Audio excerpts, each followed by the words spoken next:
Salam alaikum, Zulflaoun. Bonsoir. L'avant-projet de loi sur le code de procédure pénale, récemment soumis à l'Assemblée populaire nationale par le ministre de la Justice, suscite déjà de vives réserves de la part des avocats de la défense. Dans une lettre adressée jeudi dernier à la fois au président de l'APN et au ministre de la Justice, l'Union nationale des ordres des avocats s'élève contre le texte, tant sur le fond que sur la forme. L'Union nationale des ordres des avocats déplore que plusieurs propositions d'amendement ou de suppression d'articles pourtant convenus entre les représentants des avocats et les cadres du ministère de la Justice lors de 5 réunions de concertation n'aient pas été prises en compte. Pour le ministre de la Justice, Lotfi Boudjma, les amendements proposés visent à mieux répondre aux défis actuels en rendant la justice plus accessible, rapide et efficace. Dans un système politique qui empêche toute critique ou toute voix discordante à sa politique, les militants politiques et les militants des droits de l'homme ont dénoncé cet arsenal juridique et ces lois liberticides. Ils ont déclaré que ce projet de loi sur la procédure pénale concentre tous les pouvoirs judiciaires, enquête, instruction, inculpation, condamnation entre les mains du procureur de la République. Un grave précédent pour les militants des droits de l'homme et des libertés. Toute la panoplie répressive possible et imaginable a été déployée depuis le début du Hirak pour maintenir sous cloche la société algérienne. Cette dérive de l'arbitraire a pris plusieurs facettes, dans la mise au point de lois assimilant l'action politique au terrorisme, comme l'atteste le fameux article 87 bis du Code pénal, utilisé pour justifier les poursuites et les arrestations arbitraires. La criminalisation de l'action politique est érigée en système. L'Algérie d'aujourd'hui, ce grand pays, se referme comme un piège redoutable sur les opposants politiques et les citoyens qui osent rêver d'un véritable état de droit. Nous débattrons de l'avant-projet de loi sur le code de la procédure pénale, juste après cette petite intro.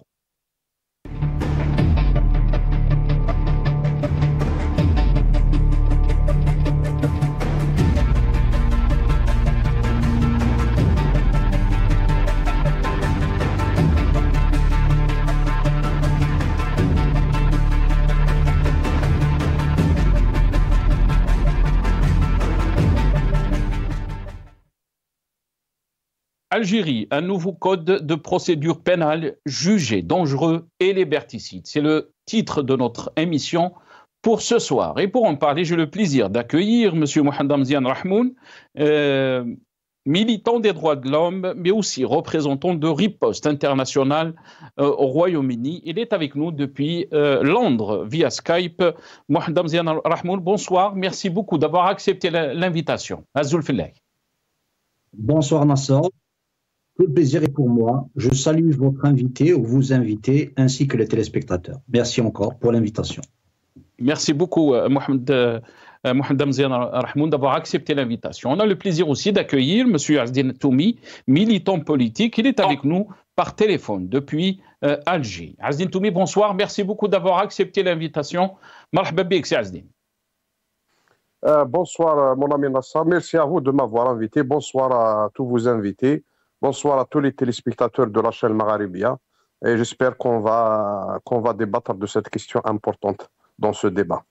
Merci beaucoup Azdine Toumi, merci d'avoir accepté l'invitation. Bien sûr, on va revenir sur ce projet de loi, donc de code de procédure pénale, qui a été jugé par les militants des droits de l'homme et aussi par les avocats, jugé comme liberticide et dangereux.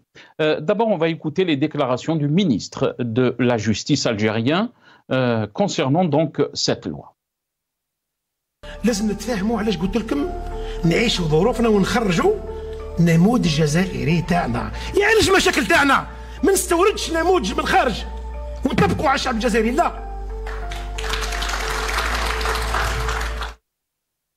Voilà, donc le ministre de la Justice algérien. On va revenir, bien sûr, comme je l'ai déclaré, l'avant-projet de loi sur le code de procédure qui a suscité déjà de vives réserves de la part donc, des militants des droits de l'homme, mais aussi des avocats de la défense. Mohamed Amzian Rahmou, je vais commencer cette émission avec vous. Comment peut-on qualifier donc, ce projet de loi sur le code de procédure pénale, les vives réserves qui ont été donc suscitées de la part des avocats, de l'Union nationale des ordres des avocats, qui sont contre ce projet, mais aussi les militants des droits de l'homme, les militants politiques. Qu'est-ce qu'il représente donc ce projet de loi pour qu'on comprenne exactement pourquoi donc, il est liberticide, mais aussi dangereux pour beaucoup de militants des droits de l'homme et des militants politiques?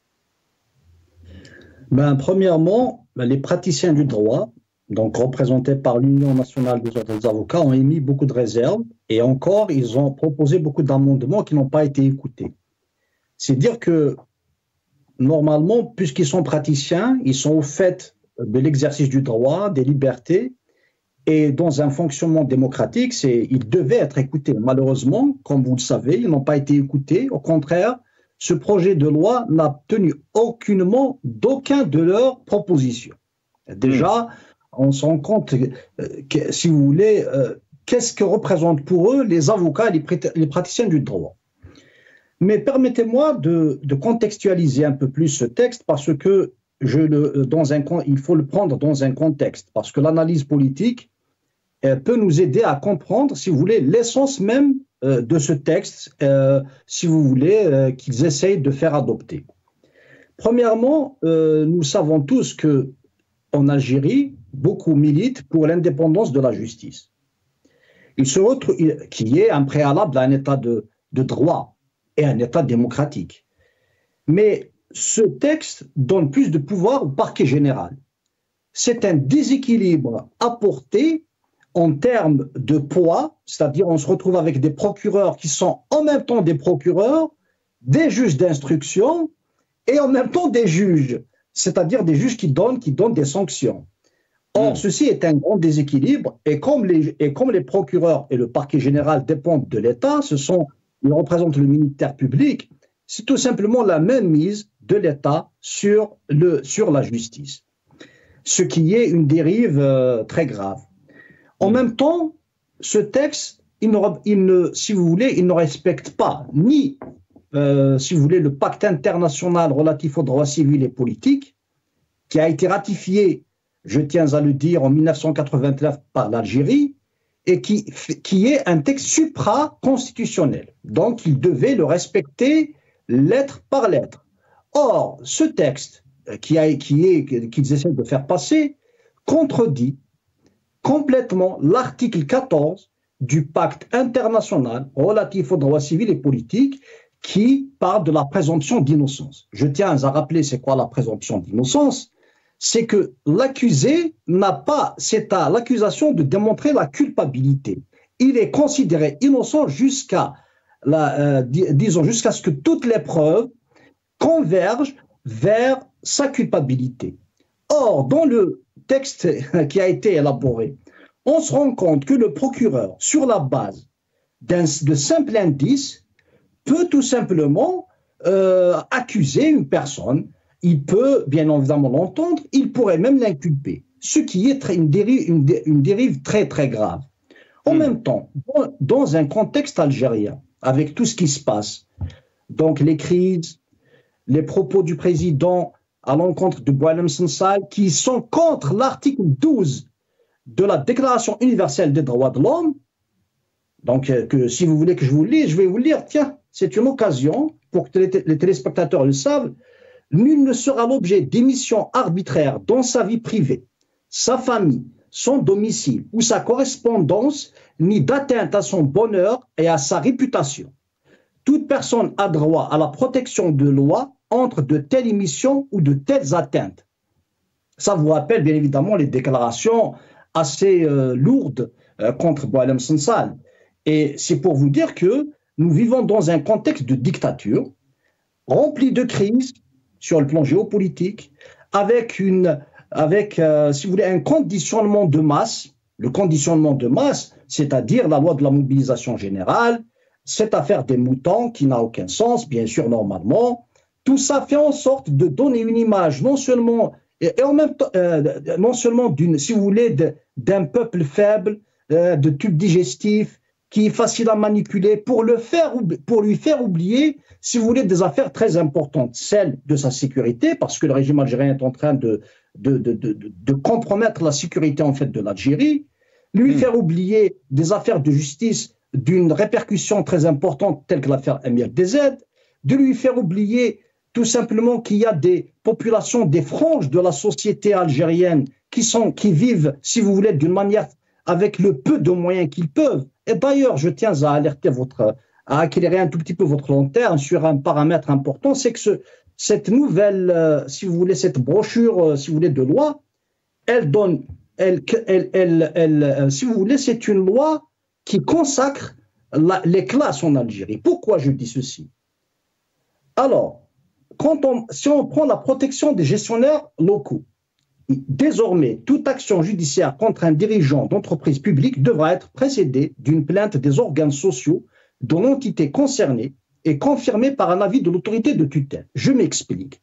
C'est-à-dire, non seulement si vous voulez déposer donc une plainte contre quelqu'un qui vous pensez est en train si vous voulez, de mal gérer votre entreprise, vous l'accusez d'une accusation quelconque, surtout quand il s'agit d'argent, elle doit être au préalable acceptée par la tutelle afin que vous puissiez l'attaquer en justice. C'est-à-dire, elle consacre, si vous voulez, c'est une protection des classes bourgeoises, des classes choisies par le régime algérien.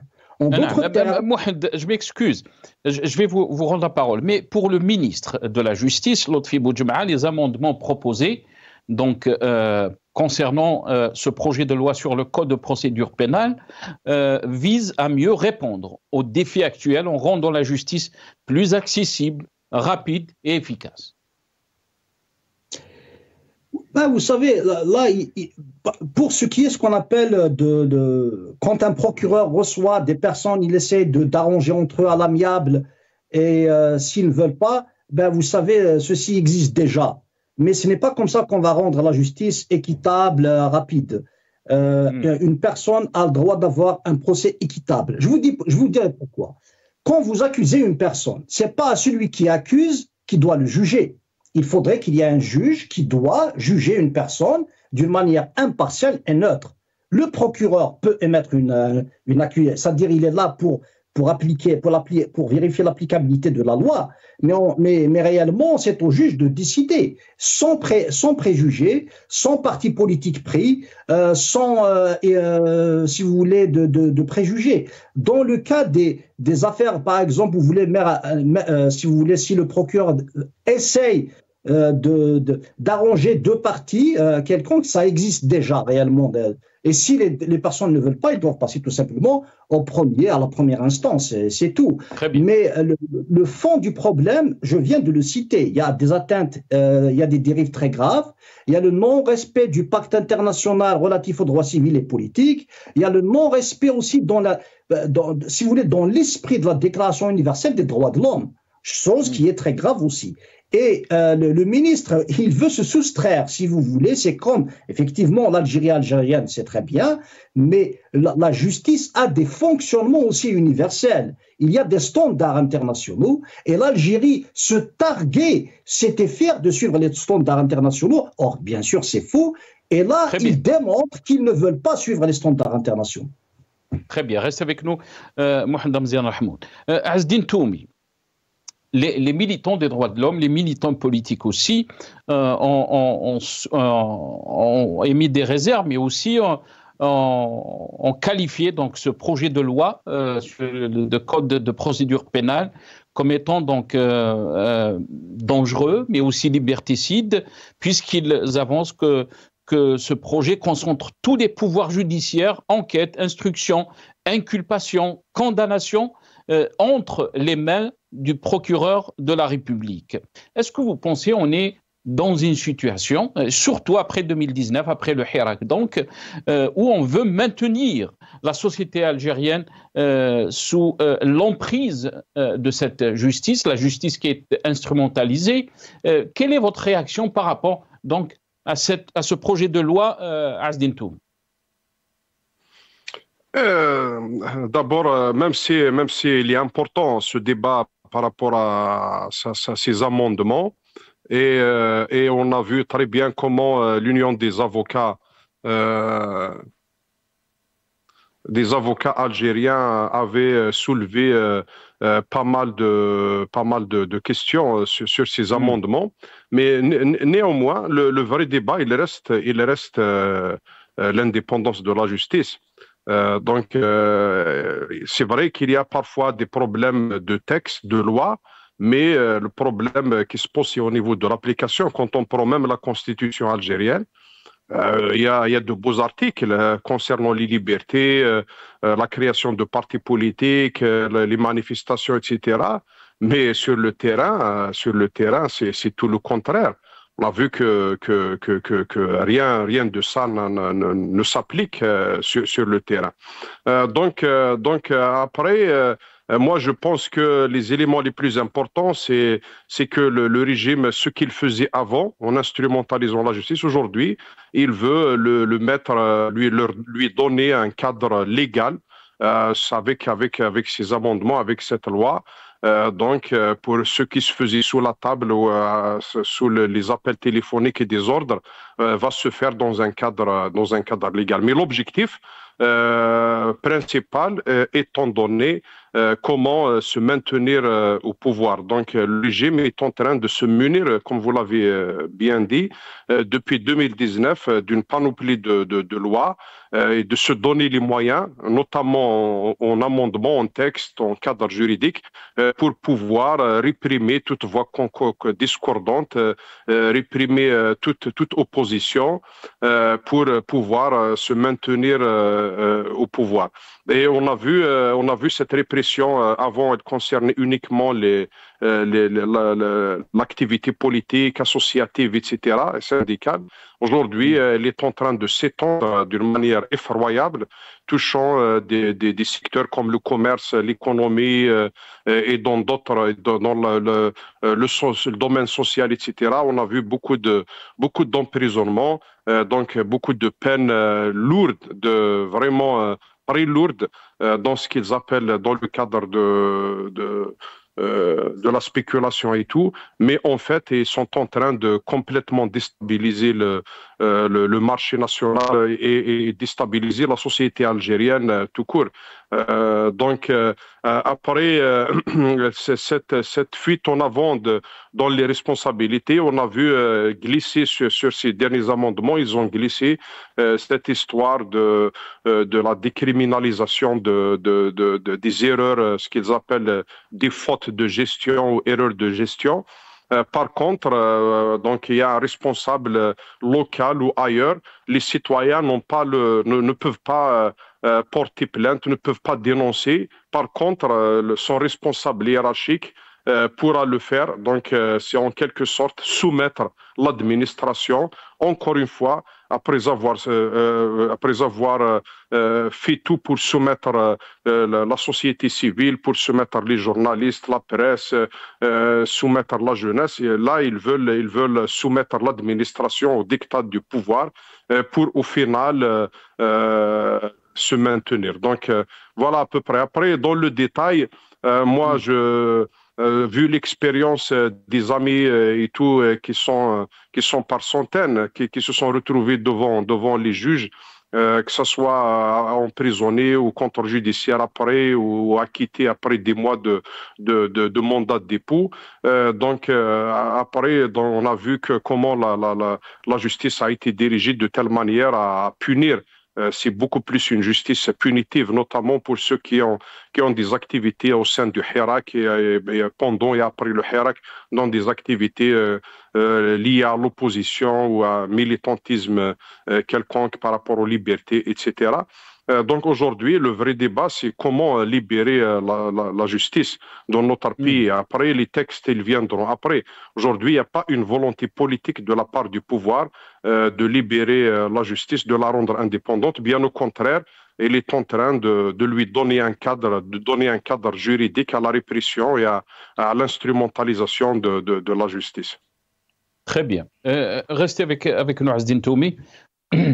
L'instrumentalisation de la justice, est-ce que le pouvoir algérien est en train d'utiliser la justice comme levier contre toute voix discordante, contre les militants politiques opposants, mais aussi les militants des droits de l'homme? D'abord, on va écouter ces déclarations de Abdelouhab Yacoub, qui est député du MSP, parti MSP, le Hams. On l'écoute.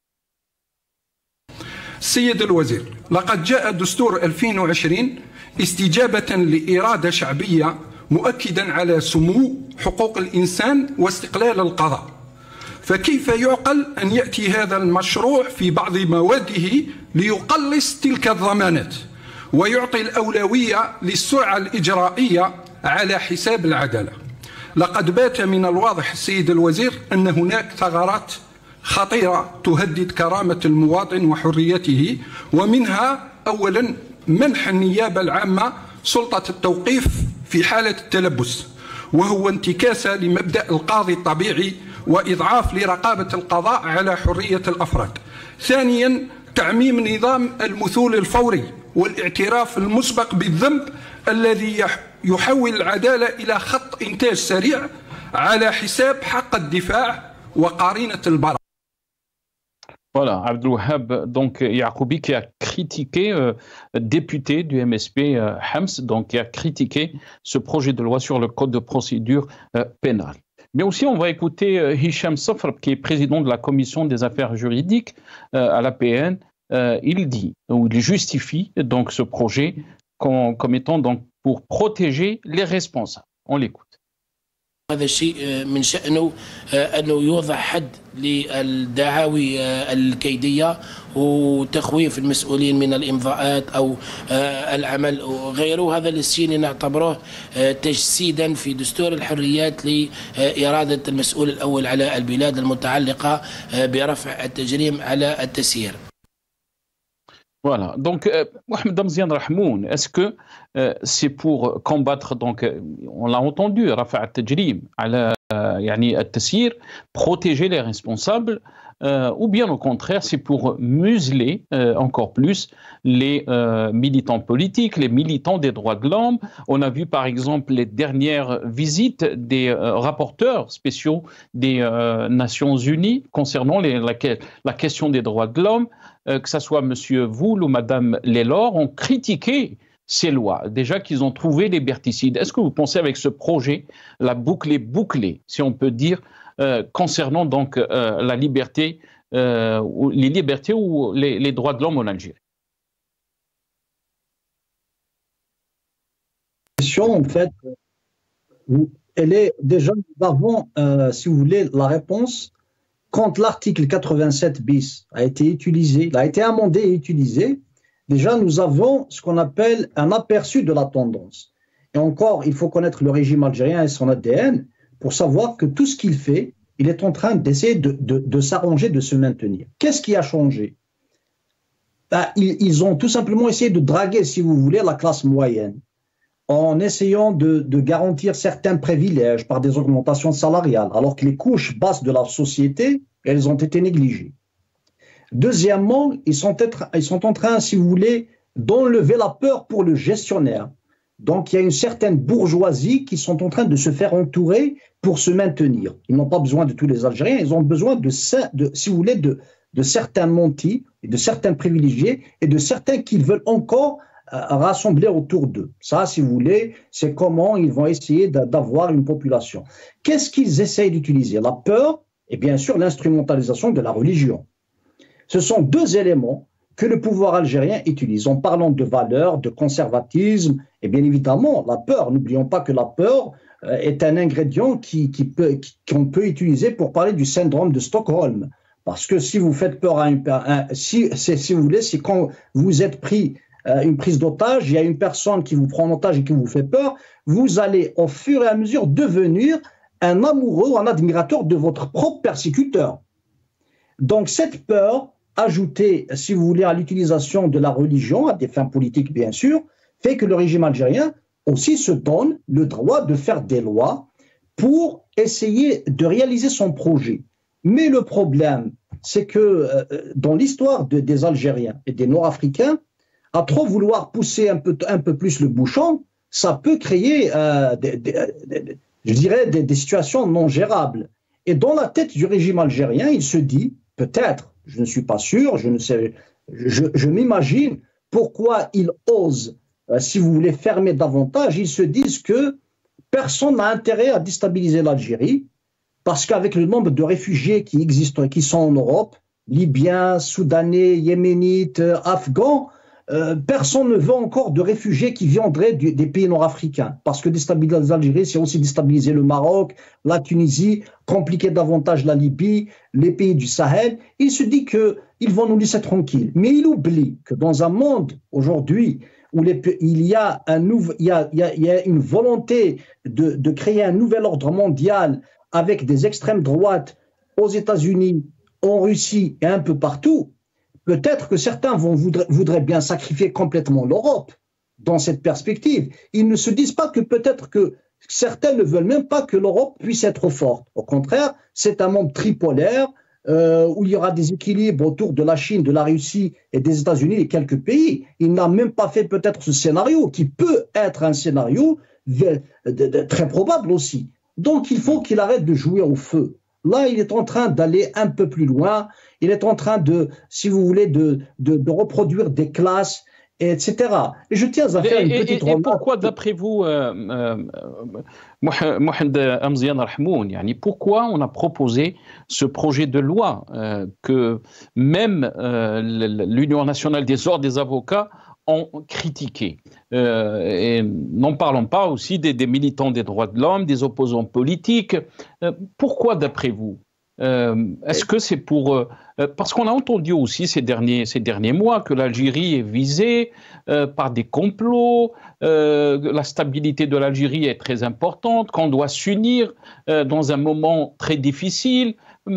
Est-ce que c'est la vision du régime ou bien au contraire c'est pour faire barrage ou pour, si on peut dire, fermer le champ politique, fermer aussi la question des droits de l'homme, et personne ne pourra exercer ses droits ou même faire de la politique en Algérie.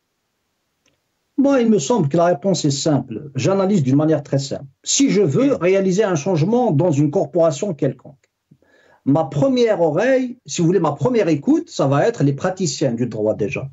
C'est écouter les avocats, et ils pratiquent, ils connaissent les difficultés, ils connaissent ce qu'il y a lieu, ils connaissent les pactes internationaux, ils pratiquent le droit au quotidien.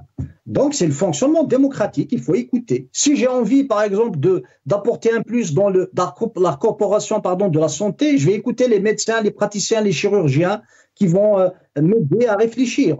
Mais dans le régime, on le voit, dans le cas du régime algérien, il n'a pas écouté les praticiens du droit directement. Il a fait fi de toutes leurs, si vous voulez, de leurs attentes et de leurs propositions pour directement élaborer un texte qui est liberticide, qui peut protéger une certaine classe. C'est pour ça qu'il dit qu'il y a une bourgeoisie algérienne qui est en train de tourner autour de privilèges, et c'est pour ça, c'est justement ça qui est visé aussi. N'oublions pas ceci. Il veut scinder la société en différentes classes. Ça, c'est très important de le dire. Et moyennant, je dis toujours qu'il a le référentiel religieux. Il est en train d'utiliser le référentiel religieux à des fins politiques.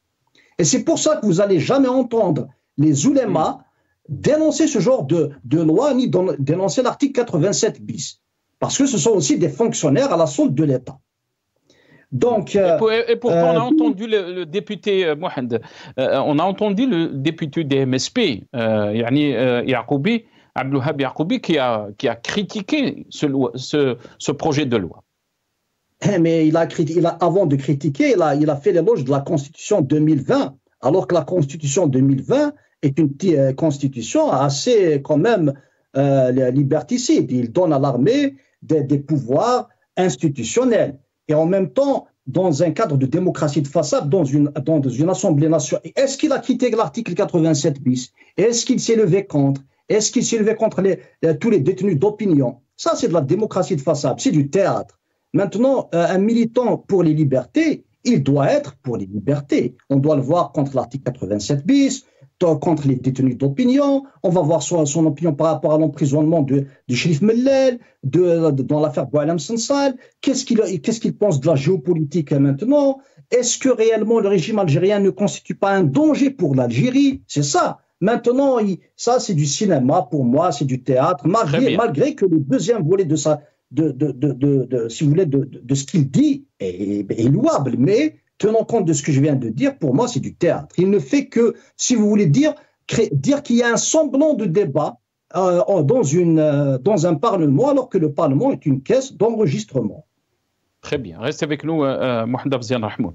Azzdine Toumi, avec ces lois liberticides et ce projet de loi donc sur le code de procédure pénale, est-ce que l'Algérie d'aujourd'hui se referme comme un piège redoutable, si on peut dire, et s'isole un peu plus par rapport donc à la scène politique, à la géopolitique, à la scène politique internationale, les crises diplomatiques qu'on a avec différents pays et avec la France, bien sûr, ces derniers temps.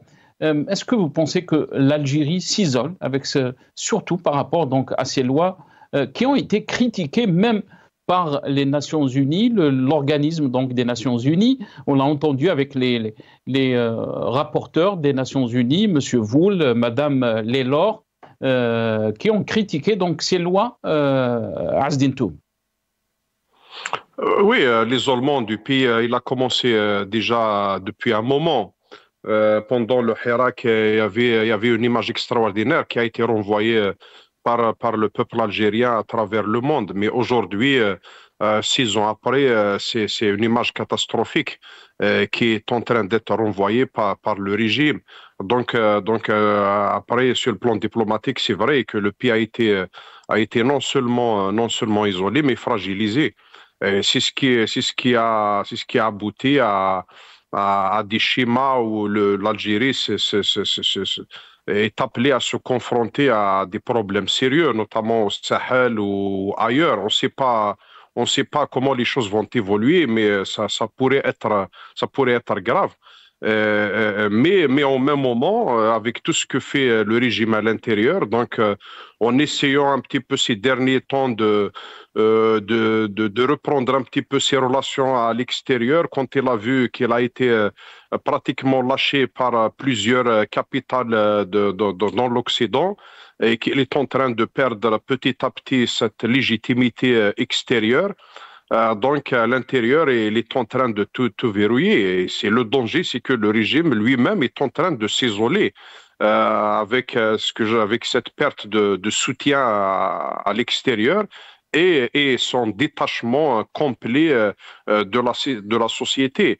Aujourd'hui, le régime a bien choisi ses piliers, ses alliés, qui sont l'administration et puis les services de sécurité, les imams, voilà. Donc c'est à travers toutes ces institutions qu'il est en train de s'imposer, et le peuple algérien est réduit à une sorte d'une population à laquelle on doit assurer le pain, le lait, et dans le meilleur des cas, mouton pour l'Aïd et encore. Et puis de temps en temps une voiture et un appartement en 10 ou 20 ans. Donc voilà, donc toute idée de donner une dimension d'une société développée, ouverte, cultivée, ouverte sur le monde, qui vit dans la démocratie, etc. Tout ça, toutes ces dimensions sont réduites à néant. Donc il y a une volonté de la part du régime de faire soumettre complètement le peuple algérien Et ça, le danger n'est pas uniquement pour le régime. Malheureusement, le régime a toujours lié son avenir à celui du pays et c'est tout le pays qui est en train d'être mis en danger, notamment avec tout ce qui se passe autour. Et on sait très bien que ça peut facilement aboutir à des choses graves. On ne sait pas, mais si l'Algérie, la Samahallah, fait partie d'un plan, d'un quelconque plan posé sur une table d'une puissance je ne sais où les questions de division, de créer des problèmes, etc., donc on va subir, ça va être difficile. Et c'est pas avec cette politique de répression, de museler tout le monde, de substituer la communication, l'information à la propagande. La propagande plutôt à l'information et à la communication. Et la vérité, au lieu de dire la vérité, on se verse dans le mensonge, dans le populisme, dans la fuite en avant. Et c'est pas comme ça qu'on pourra demain faire face. Donc, au moment où les Algériens, c'est pour ça que les avocats ont réagi de cette manière-là, et les militants des droits de l'homme, les militants des libertés, etc. Parce que c'est au moment où on s'attendait le plus qu'il y ait une certaine ouverture pour permettre, en tout cas, d'essayer d'enrôler une majorité du peuple algérien, de s'unir autour de notre drapeau, de notre pays. On a vu que le régime continue de diaboliser l'activité politique et diaboliser l'opposition tout court. Et c'est ce que j'avais dit depuis le début. Donc, c'est pas uniquement dans l'exercice de la politique ou l'associatif ou le syndical, mais dans le commerce et dans l'économie et sur d'autres volets. Donc, tant qu'il y a encore temps, le régime peut se raviser et essayer de trouver le moyen de donner une chance à ce pays, de commencer à s'engager sur un processus démocratique, un vrai processus démocratique, où il faut d'abord commencer par garantir les libertés élémentaires pour le citoyen algérien, libérer les détenus d'opinion, et on cesse de le répéter. Donc, de toutes ces femmes, Mokhnesh, de Sherif Mellal, l'Alami, de toutes ces personnes-là, qui sont en prison, qui doivent être leur place naturelle et dans leur famille et pas en prison. Donc, commencer par ça pour pouvoir encore rendre l'espoir et la chance à notre pays. Très bien. Vous avez parlé, Azzedine Toumi, très rapidement, je vais vous rendre la parole, de la criminalisation de l'action politique, mais aussi la répression qui a été érigée comme système de gestion du politique, si on peut dire, Azzedine Toumi. Mais quand on entend les responsables algériens, dont Abdelmadjid Tebboune, lui qui dit que pendant cette vidéo qu'on va voir tout de suite, il dit pendant l'ouverture de l'année judiciaire que la confiance a été retrouvée concernant donc la justice en Algérie. On l'écoute. أن أتحدث باطمئنان عن الخطوات التي قطعناها لاستعادة ثقة الدولة وتوطيد مقتضيات الحوكمة منذ سريان الدستور الجديد، فقد تعززت بموجبه مكانة قطاع العدالة وتجدرت بأحكامه استقلالية القضاء في الجزائر التي نبنيها مع الجميع بإرادة سياسية جامعة للجهود ومحفزة على الانخراط والمساهمة في مسار التغيير والتقويم. Voilà, donc Abdelmadjid Tebboune. Azzedine Toumi, les incohérences qu'on entend souvent, donc de la bouche des responsables des Algériens, Abdelmadjid Tebboune qui dit que la confiance a été retrouvée concernant donc le système judiciaire en Algérie.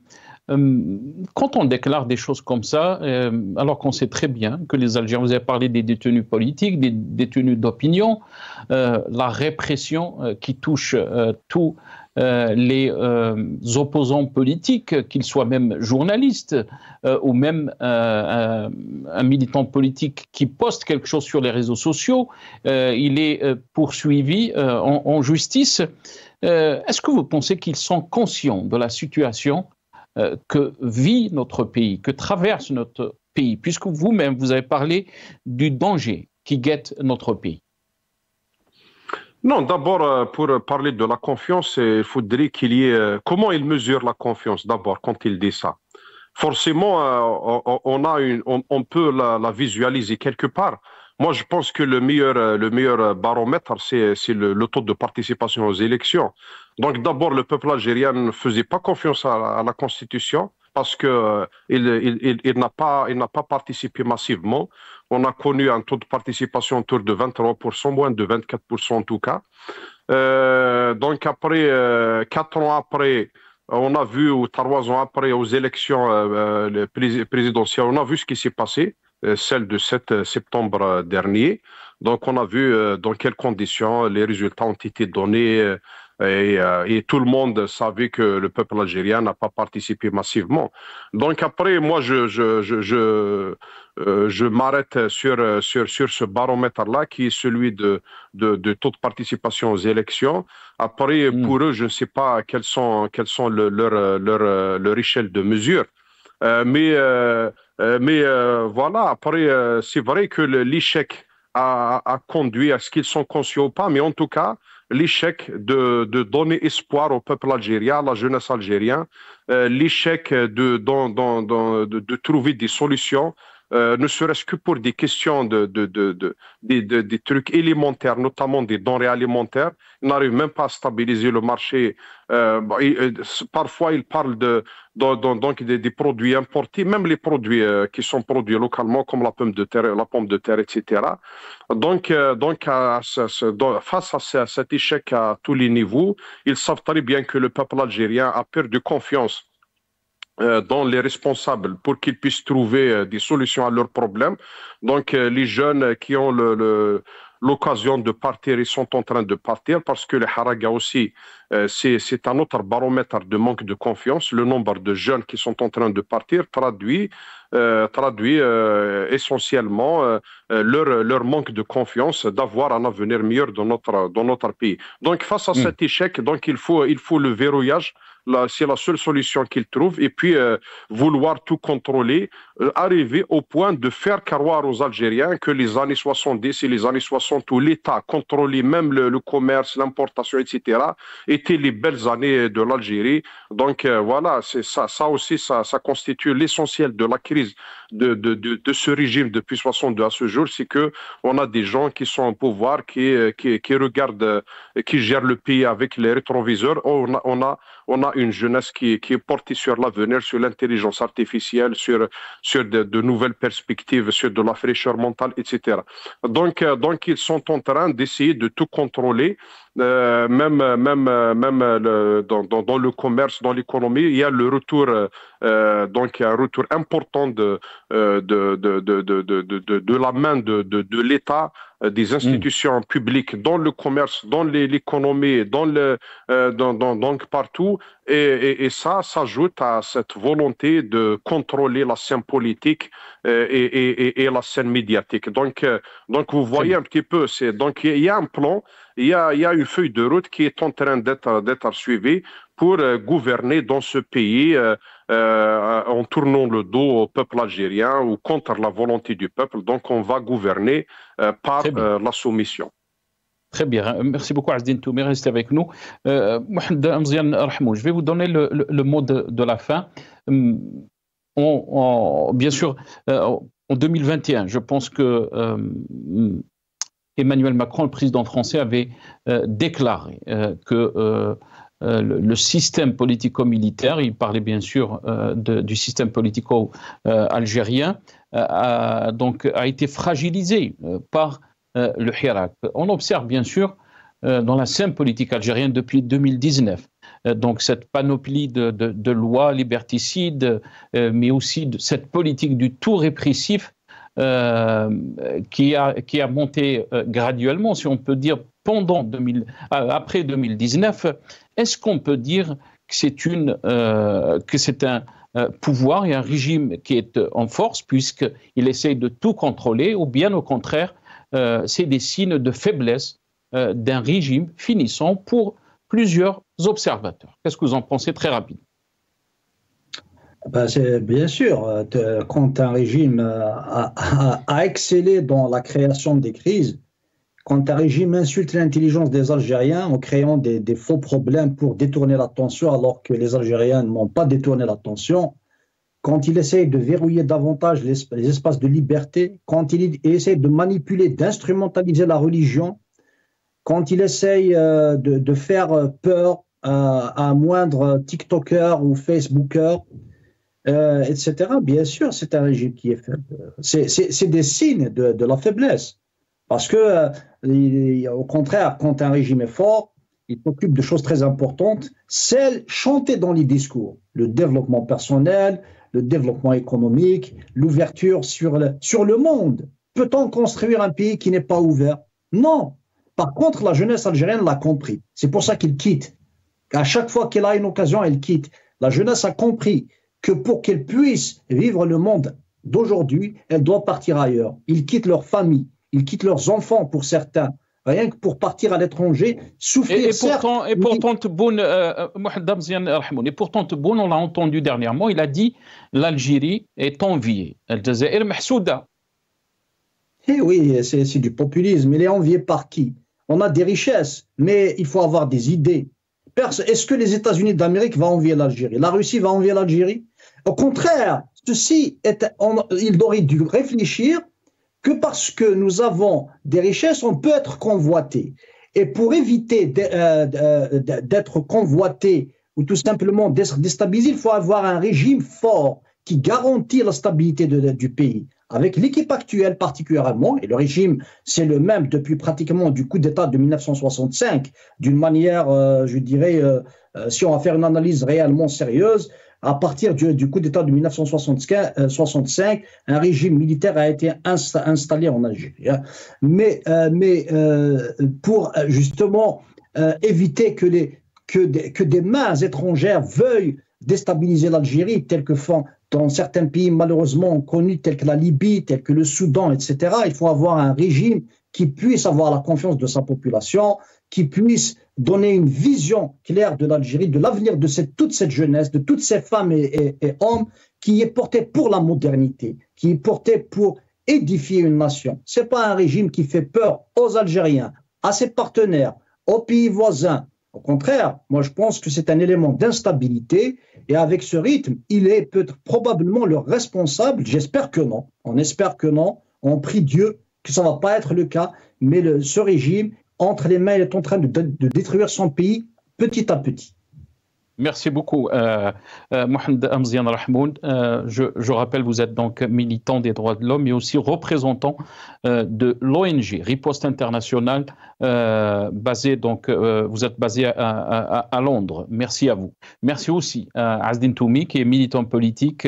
Vous étiez avec nous depuis Alger. Merci à vous, chers téléspectateurs, d'avoir suivi cette émission. Ya'atikum saha.